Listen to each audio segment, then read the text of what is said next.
Ngebuat lu dulu nggak begitu perasaan? Apanya nggak begitu sama kok tuh. Tapi kan dulu yang megang Wendy. Enggak sebelum Wendy dong.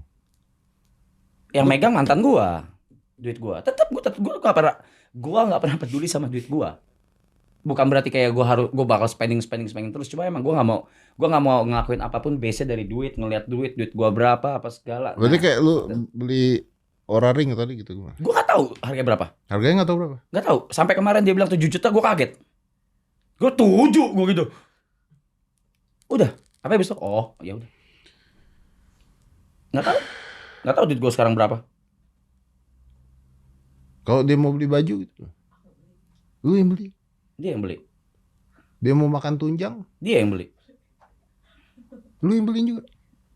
Bill party dia yang gesek. Bill party lu yang gesek. Iya, gua nggak mau tahu berapa. Gua langsung gua robek pasti. Misalnya nih, lu tersesat. Pernah. Nah, lu punya ATM